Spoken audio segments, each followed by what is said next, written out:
আসিফ নজরুল এই বাটপাটা কি কইছেন শুনি। ও কইছে প্রবাসীরা 2 মাস মোবাইল এই দেশে ব্যবহার করে ট্যাক্স অন্য নতুন করে রেজিস্ট্রেশন করতে হইব। তোমার বাপেরটা হয় তারা থায় না, কথা কন না কেন? আসিফ নজরুল্লাহ ভালো হয়ে যাও। তুমি ভাইবো না শেখ হাসিনার এই দেশের মানুষ তারাইছে রাতের অন্ধকারে না দিনের বেলা। তোমারে তারাবে রাতের অন্ধকারে 40 মিনিট টাইম দেবে না, 40 মিনিট টাইম দেবে না। প্রবাসীদের রেভিডেন্স এই দেশের টাকা চলার কথা ঠিক দেবে না।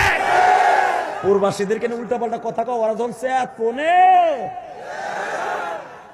অর্ধেক শেখ হাসিনার পতন হয়েছে প্রবাসীদের কারণে। 1.5 কোটি প্রবাসী আমার বাংলাদেশ থেকে রেমিডেন্স পাঠায় প্রতি মাসে। হাজার হাজার বিলিয়ন কোটি টাকা ব্যাংকে পাঠায় না, হুন্ডির মাধ্যমে পাঠায় না, ব্যাংকে পাঠায়। যেই ব্যাংকের টাকা দিয়ে মুস্তাওয়াইতেছো, প্রবাসীকে চিনো না। প্রবাসীরা যখন সেয়াত ফোনে গাছি বসকালে কোন দিক যাবা ঠিক পাইবা না। হাসিনা তো 17 বছর ধরে বাড়ি গাড়ি আগেতে রেডি করছে, তোমরা 1.5 বছরে কিছু করতে পারো না। যে দেশে যে পালাইবা ওই দেশে প্রবাসীরা থাকে, ওই দেশে আওয়ামী লীগ থাকে, বিএনপি থাকে, জামাত থাকে। তোমাগো কোনো দল নাই। একের ঠ্যাং টুং ভাঙ্গিয়া আবার দেশে বাড়াবে বিমানে। প্রবাসী গুলো বাদ পারি 2 মাস থাকলে আবার রেজিস্ট্রেশন করতে মোবাইল বলে 2টা একটার উপর আনতে পারবে না।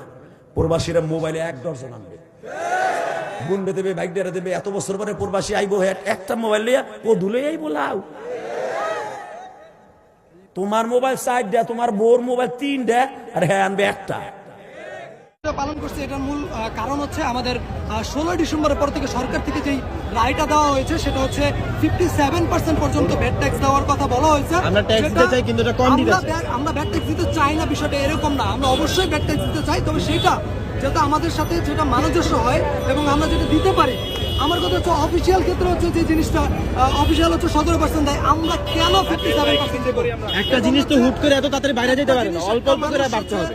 অবশ্যই হুট করে যদি একজন মানুষকে চাপাই দেওয়া হয় বা কোনো ব্যবসায়ীকে বলা হয় যে তোমরা 16 তারিখের পর থেকে 57% ভ্যাট ট্যাক্স দিবা, কিভাবে সম্ভব?